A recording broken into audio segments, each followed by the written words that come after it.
What's up, you guys? This is Christina back at it again, and I'm here with Miss Gwendolyn Mitchell, the CEO and founder of Moyo Institute, correct? That's correct. You are a Reiki master. Wait, now do I say that right? Is it Reiki? Reiki. See, this is what I had to ask. So you are a Reiki master, and you're also the meditation and wellness ambassador for Kova's Richmond. And you just launched your Sunset Meditations class, backed by popular demand. People have been asking us like all year, when is it coming back? When is it coming back? Yeah. When is it coming back? So you're back. We've started classes, and we really want to talk about the importance of self-care, wellness, and meditation. Yeah, that's right. And I'm really excited to be here because one of the things that affects our community a lot is chronic stress. And we know, for instance, that chronic stress brings about a lot of disease, but we may not know that it changes our DNA. And when it changes our DNA, we pass along to the next generation the propensity for those same diseases. So we have, there's been a number of really interesting studies, including one by Auburn University, where they looked at the impact of racism and discrimination over a 10-year period and looked at what happened to the telomeres for, and the telomeres, by the way, are these little caps at the end of chromosomes. I was definitely about to say, for the audience and myself who knows nothing about science, what is a telomere? So they're the caps of the chromosomes. And think of it like a shoelace, like you have these little plastic tips.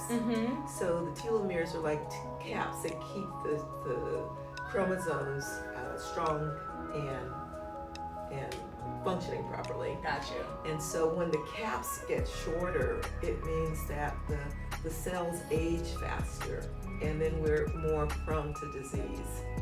Diseases like heart issues, diabetes, dementia. There's a number of them.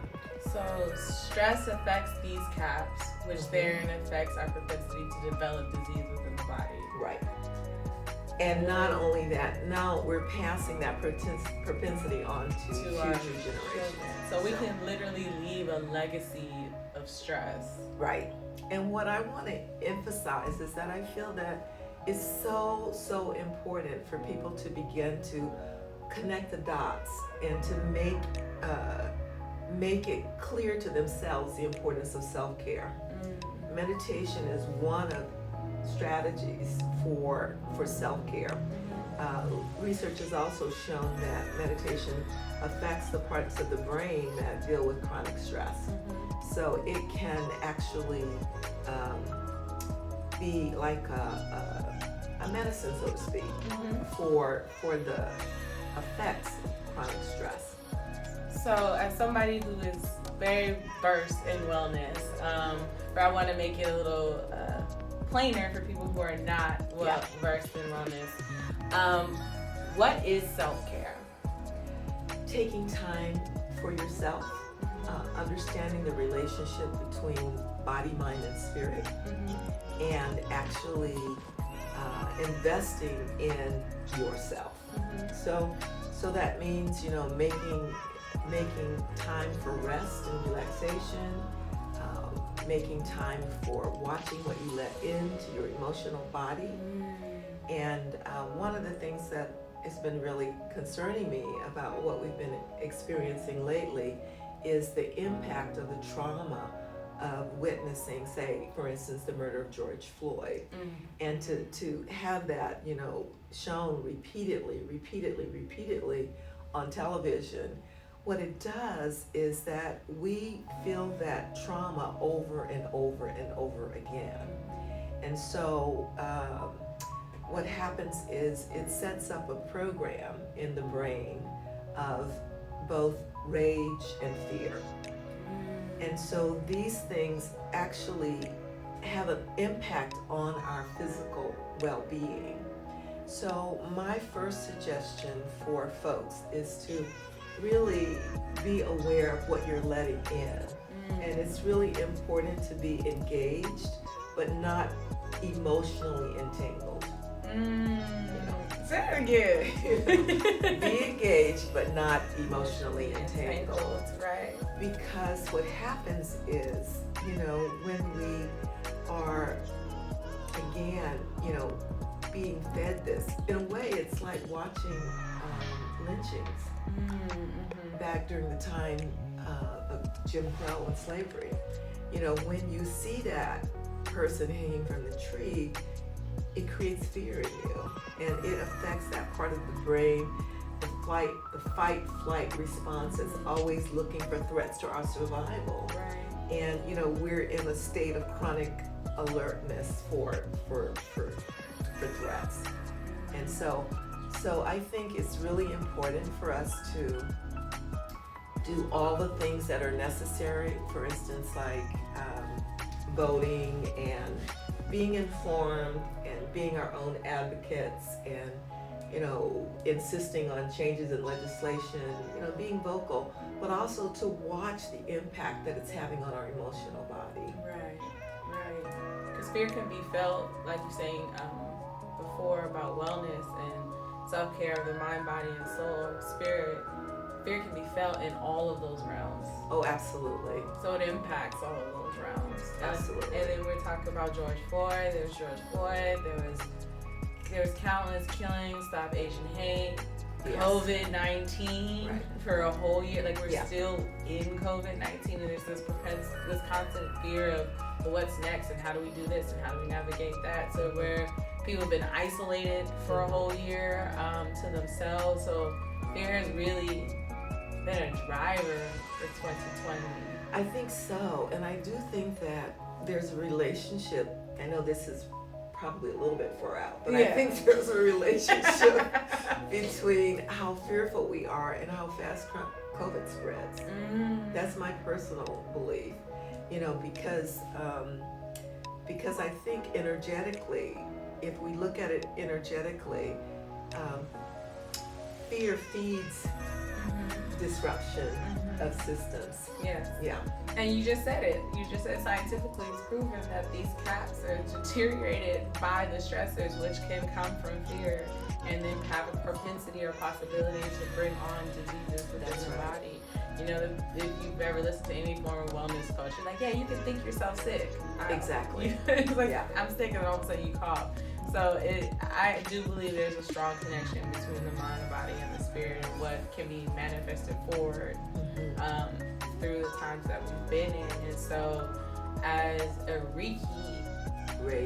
Dang. Reiki. I'm gonna get it right before this session is over. Sun ray. Oh, Reiki. And ki. Reiki. Okay. So, as a Reiki expert,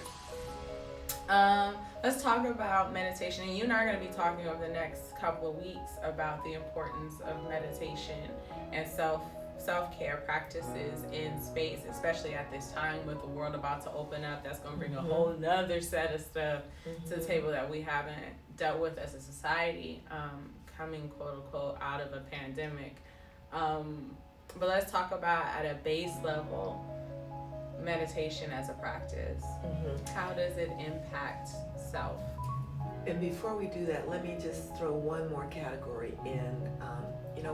When we're in under-resourced communities, there's also been studies that show that young boys who are in these impoverished kind of stressful situation, they already have determined that the telomeres are shortened in them.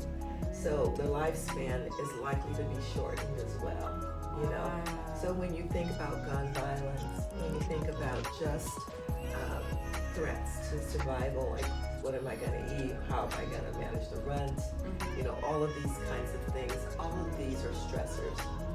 So I wanted to make sure that people understand it's not just about discrimination, but it's also about like the things that you've mentioned, COVID and what have you. Right, life itself. And so what I can say is that the research also shows that meditation affects the parts of the brain that regulate stress. And so what happens is often people think of meditation, they don't know what it is it a religion?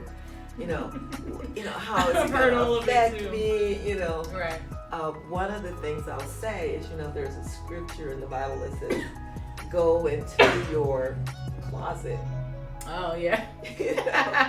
Go into your closet. And basically, we think of that as going into the silence of meditation. So what happens with meditation is that it actually calms the brain, and it begins to create a vibration of peace in the brain. And so with practice, and people don't have to worry about the fact that I've never done it before, I can't quiet my mind. There's a relationship between the breath and the mind, and the energy that the life force energy that moves through the body. So as we begin to practice some breathing techniques, we can offset the effects of chronic stress. That is really dope. I know just from my own personal experience that meditation for me is something I have to do in the mornings. I give myself space of self before I give myself space to other people. Yes. Because I work in an environment where I work with a lot of people all the time. So I know how it has impacted me, but to hear the science behind it Yes. is, revolutionary to me. Because it's like, okay, now we can say, no, scientifically, this is how these practices can help you not only live a balanced but peaceful life as well. So I'm really excited to continue to keep talking to you about this over the next coming weeks. And if you guys haven't had the opportunity to try sunset meditations with Miss Gwendolyn, here is your invitation. You teach a drive-through sunset class every Thursday, correct? That's correct. And it's at the top of the Richmond rooftop. Yeah, we on the rooftop in Richmond. BART garage. And it's really what I love about what you all have created, and I just want to acknowledge the creative team at COVID because they are just full of innovation, and I just really love working with them. We're using headsets, and the headsets are all sanitized. You can be in your vehicle and you're socially distanced, and so it's a fabulous way to sort of wind down from the day and begin the process of experiencing peace in the present moment. Yes, I recently got a car, so now I can actually do the drive-through portion. Yes. I would just come up there and sit on the ground because I was like, it was such a valuable, when we launched it last year, it was valuable for me to get through the everyday, it's at the end of the week, so it was a way to decompress, de-stress, and then go into the weekend with a new mindset. I'd be like, all right, I'm ready. Every single time you had it, and last year it was only twice a month, and now it's every single week.